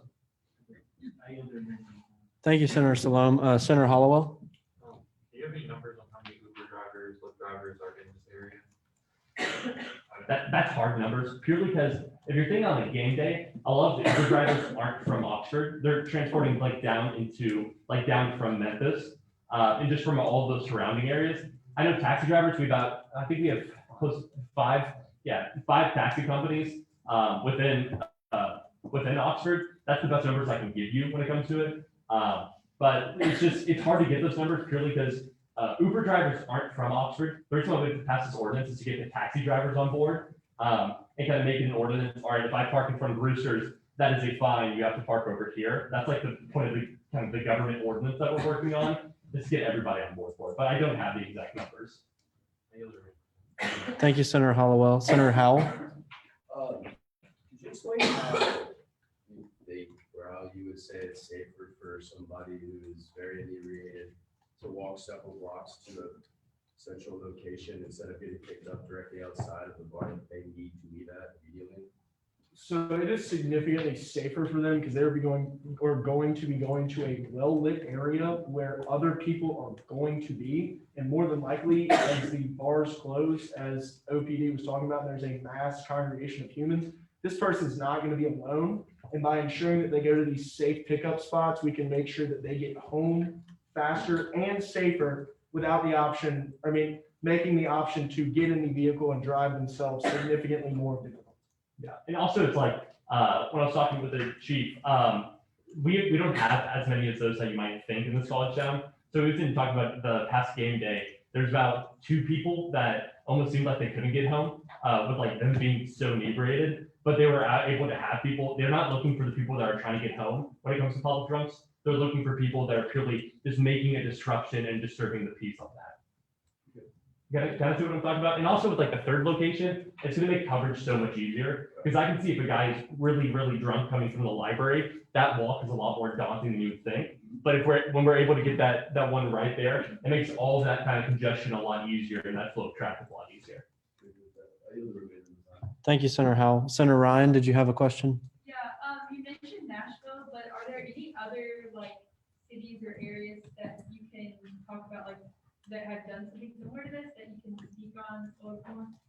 So most airports, like I know off the top of my head, the Miami airport, any really high traffic area is going to have stuff like this. I mean, airports, concerts, I know the Texas Rangers baseball games do it. Most of your really, really big events already have systems in place like this that are effective and do work. So we believe it would be easily implemented here in Oxford. And like the beautiful problem that Oxford has is that it is a gorgeous small town. However, it has big concert types of population coming in at two different times. So it's coming in after the football game happens. That's when there's the rush to the bars. And as soon as bars close at 1 o'clock, that's when the mass is out. So it's part of that type of problem with like the amount of infrastructure that they have. The circle is not congruent to getting a ton of people out at once. I don't have any like universities that do it, but it's a lot of like the big flow events, because that's what a football game really is, especially in Oxford. It's one of those huge events that the population of the town triples. Being able to have the infrastructure in place to make it a lot easier, a lot safer, and a lot more efficient, honestly just makes it a whole lot better. Thank you, Senator Ryan. Senator Beard, did you have a question? Yes, how are y'all planning on like, if this does get passed and like this gets implemented, how are y'all planning on communicating this to people so that they're not just like waiting somewhere where the Uber isn't? Yeah, Does that no make problem. sense? So there's two parts to that question. So first, just want you guys to know, as soon as the ordinance is passed, that is not happening right away. If it gets passed, we're not going straight into it on an LSU weekend. That would just destroy Oxford and burn to the ground. But the idea for it would be implemented on those 2 weeks or a week before students get back into session during that winter break. And also you wouldn't be waiting on like just in front of the library waiting for your Uber to pick up. That's never going to come. It says on the app, this is like where the pickup location is. So that makes it a lot easier on that. And then I have another question, just like logistically, do y'all, like, is there not gonna be more traffic if like all the Ubers are going to one spot than like they're being at other spots? Does that make sense? So both of the pickup locations function similar to a carpool circle where they have both an entrance and an exit back onto main flow streets. So we anticipate that traffic will easily flow through, similar, like you said, very similar to a carpool circle. And it doesn't inhibit, if you have like a designated driver that's picking you up, a lot of the problem comes from an Uber's waiting outside, a designated driver's right behind them. That's where the traffic flow begins. So by keeping all of those people that are distinctly waiting for those people waiting to get in their cars, their customers to come in, it enables the designated drivers to come in and out, keeps the flow a lot better. Not like designated driver, so is there like, would there be like a lane for like Ubers and then a lane for like just designated drivers, like students who left, or is it just like they all? We're not gonna do that. If you're a designated driver, you can drive right in through the circle. Nobody can control where somebody drives on the square, but if it's like an actual worker, whether it's a taxi or an Uber who are doing that for like a job, you're able to put, make sure so the Uber would pick up there and the ordinance would make it so the taxi drivers do that. Nobody can control, some guy from picking up his buddy from the bar. Okay, thank you, I was just like, logistics. Yeah, no, I no. feel very right now. Thank you, Senator Beard. Senator Wilson? Do you think this is gonna be confusing for like integrated people when there's like this mass line of Ubers, like differentiating which one is theirs and like maybe potentially getting the wrong Uber, considering like what state they're in? Well, I mean, have you used the Uber app? No, I'm not trying to be, this isn't like, I mean, on the Uber app, it has the license plate of the vehicle and the make, model, and color of the car, as well as a picture. So, I mean, I don't think we really anticipate people getting in the wrong car being an issue. And even with the system that we have right now, inebriated people are still able to make it into their Ubers, and the Uber drivers are out to be like, hey, are you Bennett? It's like that itself is very much a disincentive some guy getting kidnapped in some random Uber. Okay, thank you, Senator Wilson. Senator Neighbors? I just have a quick question about the timeline. So what hours of operation will this be in effect, or will it be 24/7, like this will happen all day, every day, or is this just maybe focused on game days, or like what's the timeline kind of every day? That is a wonderful question, and that is one that's hard to get an answer for. So right now, because this isn't a set in stone ordinance yet, this is like me being able to say the student body supports this. There are two options that we have, and in debate or wherever you can ask me afterwards on what you think of it. We have two options here. So one, we can make it every single day, but that is not really necessary because there's no huge Uber lines if you're on a Tuesday night. Or we could just make it from like, so potentially from 10 to 1, so that that's the only for the pickup, drop offs can just go as they do.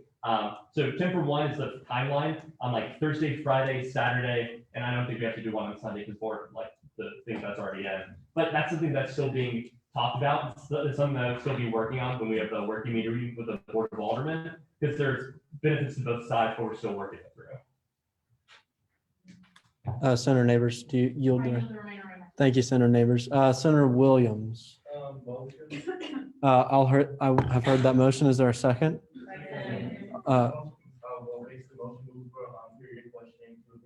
Right. Okay. Is there a second on that motion? All right. All those in favor, please say aye. Aye. All those opposed? All right. It is in my opinion that the ayes have it. We are now in a period of debate. Thank you, authors. All right. Is there anyone wishing to debate this resolution? Senator Amlong. Yeah, I'll just say, I've been involved in several of these meetings that Bennett and External Affairs and other senators have had with different representatives from the city government. I just really want to reiterate, like, this is a very comprehensive plan. It's been talked about over and over. The plan actually came from like the mayor, and then she brought it to the city, and then the city wanted students' input. Senator Madison, correct me at any point later if I'm wrong about this. But it's really kind of, they brought our input into it in order to see what we can do. So basically passing this resolution would be an extremely strong endorsement by the student body, whom this resolution primarily affects. And bringing that to a Board of Aldermen meeting would really, really increase the chances of it actually passing and becoming an actual ordinance. And then finally, just from an infrastructure standpoint, it sets up a really great groundwork for the overhaul of Safe Ride that myself, my committee, George Ann, ASB Public Relations, and several other senators have been working on very hard to make this happen. So just being able to use this as like a stepping stone to that further goal of improving Safe Ride would be huge. So I urge everyone to vote in favor of this resolution. I yield the ring. Thank you, Senator Amlong. Senator Jones Burdick. So as we reopen from the coronavirus pandemic, the charge is on us as student leaders to reopen better, which means better for both public safety and for business. Obviously, we're led by the charge to serve our constituents, which I personally believe that this resolution does. But also, we're serving the city of Oxford as we work to make it better. We are constantly guests in this city as we're students. And they don't even get to count us in population for things like Target and Waffle House. So really, I just applaud the efforts of Senator Madison and his committee as they really embody all of that spirit with their work.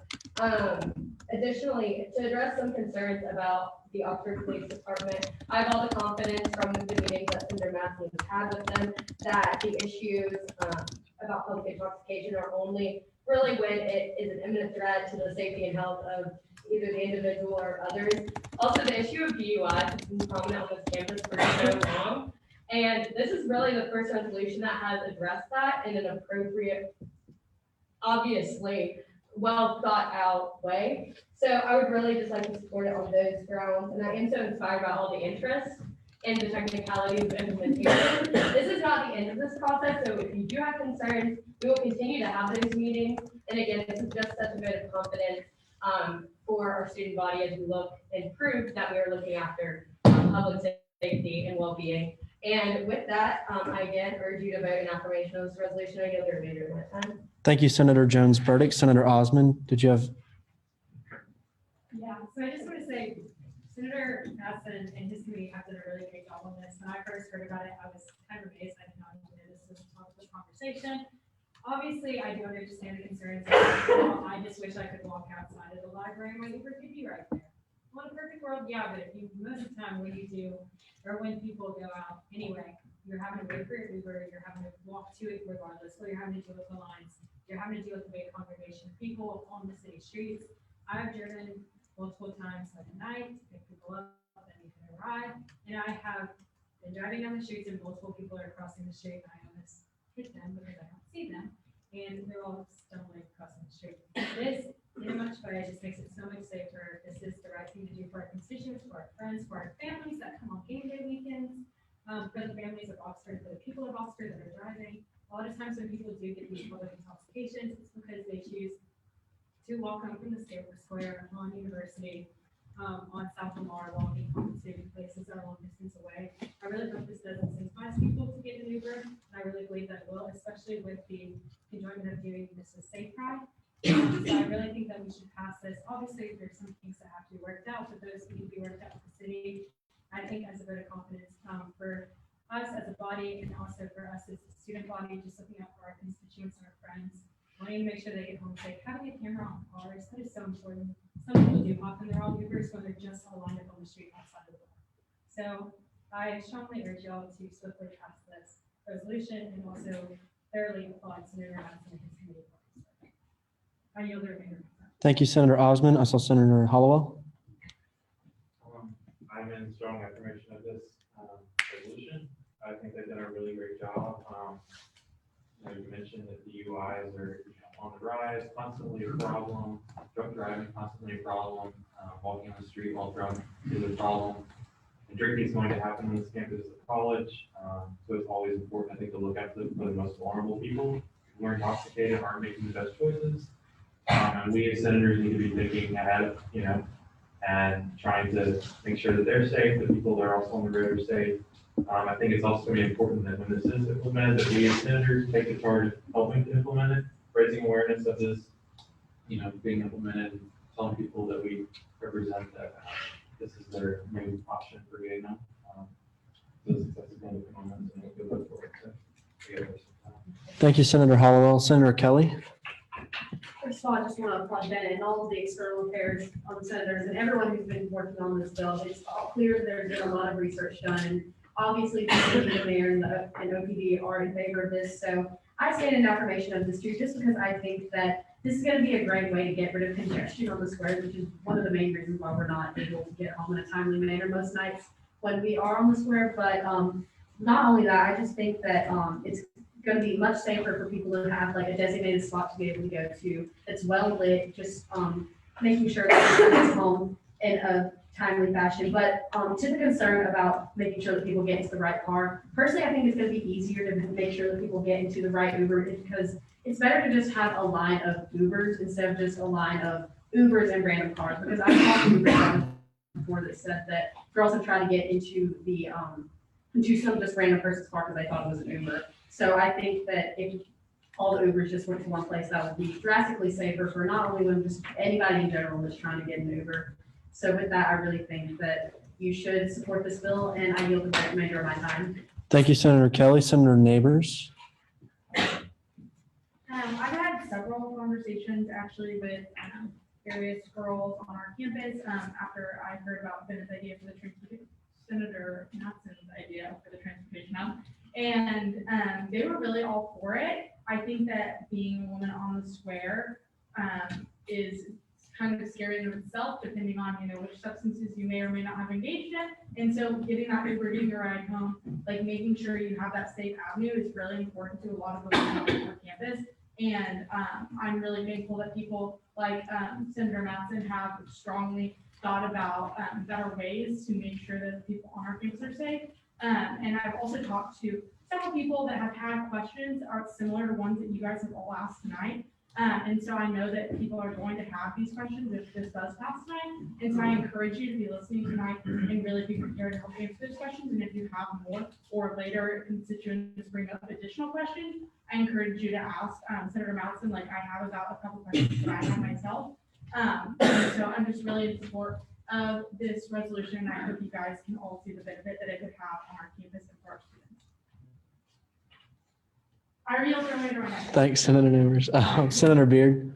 Motion to move from a period of debate to period of observation. Thank you, Senator Beard. I'll hear that motion. Is there a second? Second. All those in favor, please say aye. Aye. All those opposed, say nay. All right. Oh, it is in my opinion that the ayes have it. We will now move into a period of author summation. I assume the author wishes summation time. Yeah. I just wanted to say thank you for all the nice things, but this doesn't really end here. I would say this. I would really encourage this for all of y'all just to not let it end here. I'll be keeping y'all up with updates on this, but the big thing all I have to say is, please just inform people about this. I've been working with Georgianne on like an advocacy campaign for this through ASB social media and everything, but that doesn't really mean much if people aren't following the ASB accounts.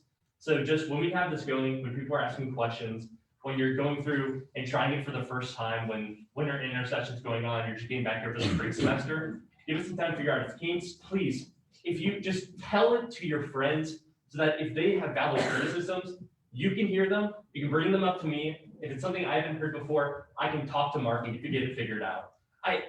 Like the most important thing about all of this is that it's a lot safer for people to get back home. There's a lot less chances for people to get DUIs. It's a lot quicker just for the entirety of the flow of Oxford just to get where they need to go. Because right now, it isn't working. Game time when LSU happens, it still won't work. And the faster that we can get this working, get this safer, and get this more equitable for everybody, the better it'll be for everyone. So please tell your friends about it.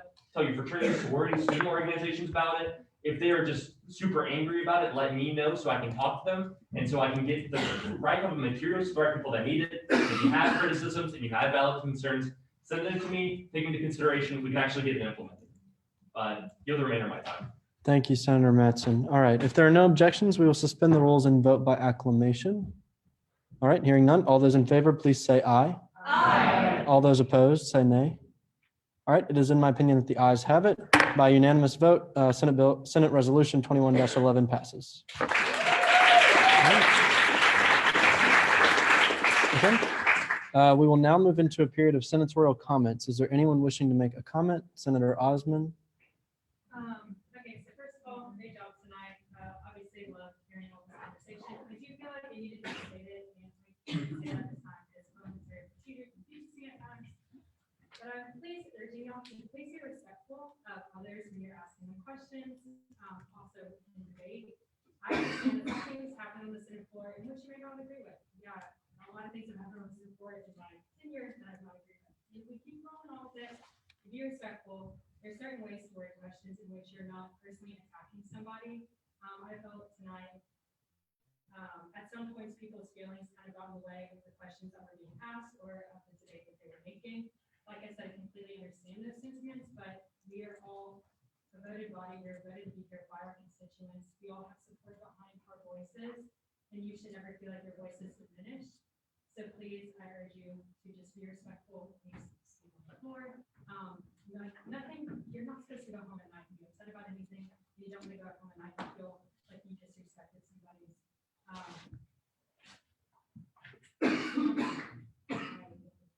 Thank you, Senator Osmond. Senator Jones Burdick. Hey, well, congratulations to all of the piece of legislation that passed tonight that are authors. I know that last week when we had an open seat campaign, there was an individual who mentioned some green or sustainability initiatives. I just had a meeting with a representative of the Office of Sustainability. So I know that several of you all indicated support for that, indicated interest. So I would love to include you all in that. Feel free to reach out to me on GroupMe if you do have that interest. And I'd love to make sure that you're a part of that process. There are a lot of really great programs and initiatives that we've come up with, and that some of them will need help with legislation and bringing them to the floor. So I would love your all's insight, and I yield the remainder of my time. Thank you, Senator Jones Burdick. Senator Mattson.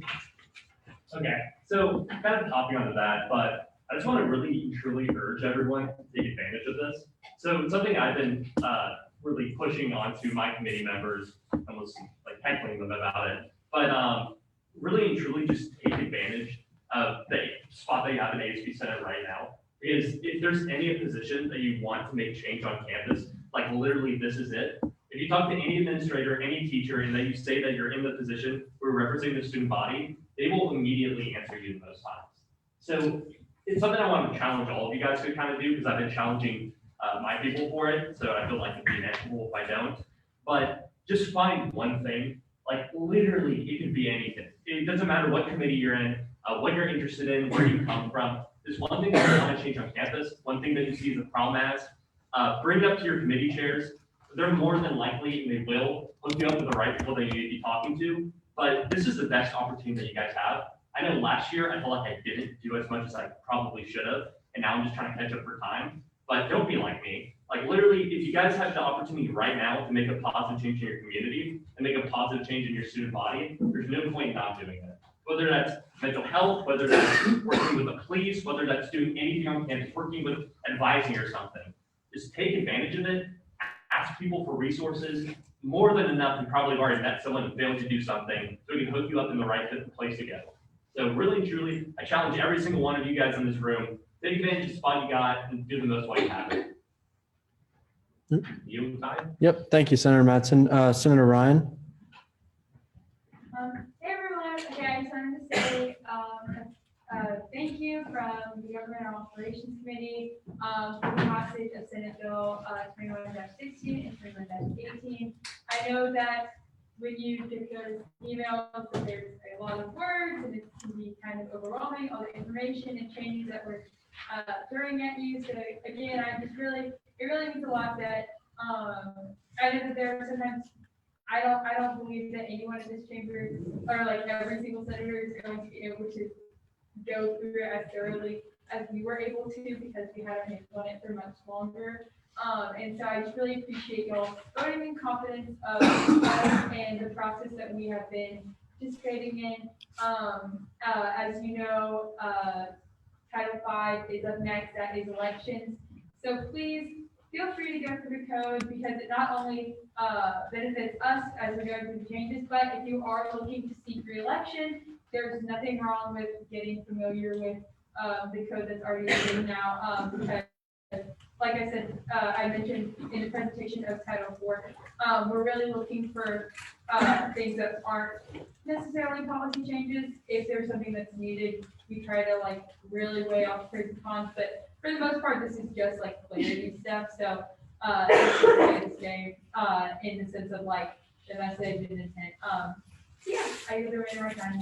Thank you, Senator Ryan. If there's no one else wishing to make a comment, we'll move into a period of announcements. But before we do that, I'm going to allow Secretary Hayward to take roll so she can get out of here real quick. Okay, Amon. Ashmore. Here. Burgess. Here. Cooper. DeQuilla. Here. DeBell. Here. Day. Here. Dedman. Here. Derby. Here. Drury. Here. Gillen. Gully. Here. Harris. Hertz. Here. Hollowell. Here. Howell. Here. Hughes. Here. Jackson. Here. Johnson. Converted. Here. Kelly. Here. King. Ladner. Here. Lampkin. Soto Lopez. Here. Mattson. Here. Miles. Here. Monroe. Here. Murphy. Here. Neighbors. Here. Nelson. Here. Osmond. Here. Patterson. Ricketts. Here. Roby. Here. Roebuck. Here. Ross. Here. Ryan. Here. Saloon. Here. Scott. Tierra Scott. Stranger. Wall. Here. Watts. Here. Williams. Here. Wilson. Here. Wayne. Okay, and then with the passage of Title II tonight, our proxy policy has now changed. So if you, I don't know if I'm sitting in the car, but if you have had a proxy from today forward, it does not count to the 2 proxies that you can have every semester. So as of right now, no one has any proxies against him as of right now. So if you want to do a proxy, you are more than welcome to in place of an absence of a formal sit-in. From now on, the policy will be if you do not send it to me by 5 p.m. on Mondays, it will not be counted. Just like as a clerical reason on my end, because like I try to come prepared for all of y'all. So please, if you have any questions or concerns, please email me. And some of y'all have racked up some absences, and we will be sending out emails to tell you where you stand at this point next week. And so as a reminder, you do have 4 absences for the entire term, and that started from April and will end to this April. Any questions for Secretary Hayward? The new policy is 2 proxies a semester as approved. That'll go into effect. I believe it's semester. Am I wrong? I believe it's semester. Yeah. But we can check in and I'll Yeah. email. Yeah, I'm pretty sure it's semester, and that'll take effect, I believe, as soon as President Atkins signs that. Okay, we are going to move into a period of announcements. If y'all bear with us, Attorney General Dragna.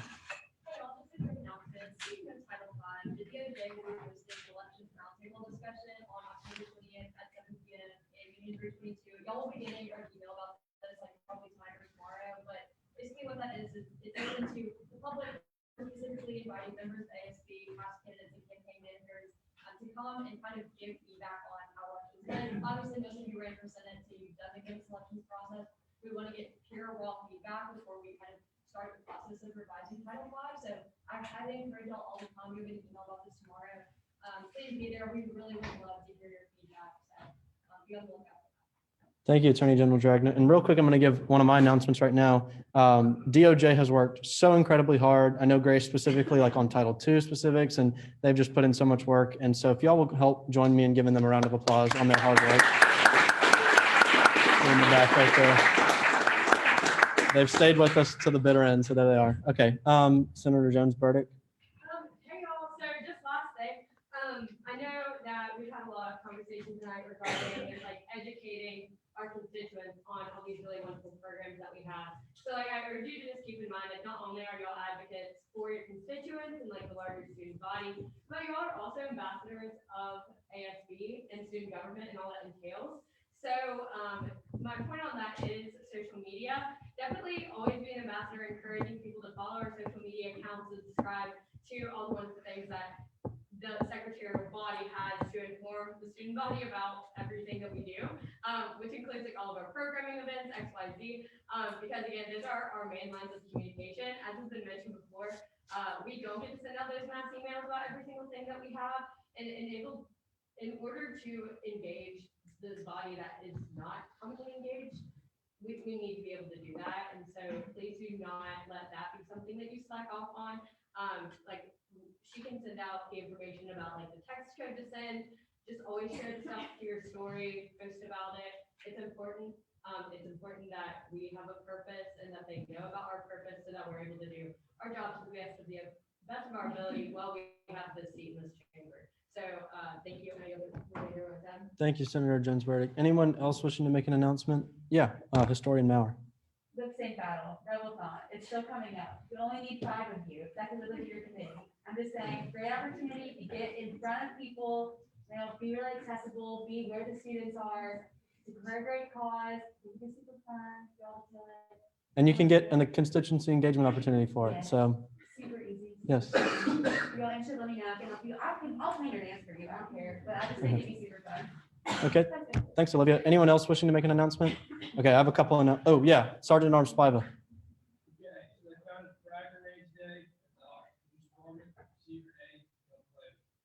All right. I did see that on Twitter. Let's give him a round of applause. Okay, thanks, Jake. All right, I have a couple of announcements if y'all just bear with me.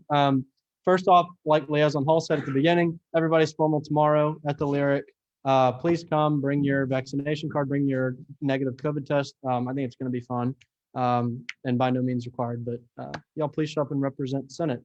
On kind of a more unfortunate note, I needed to let y'all know that I did receive Senator Brandon McClendon's resignation this week.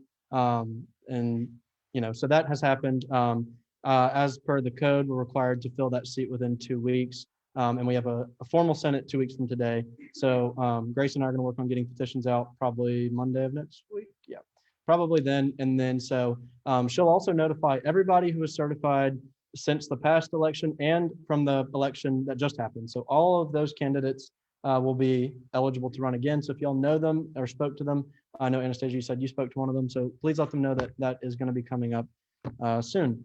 And then another thing I wanted to say was I can take no credit for this, but Senator Mattson's hard work with that initiative, I feel like we should just applaud that one more time. It was really awesome.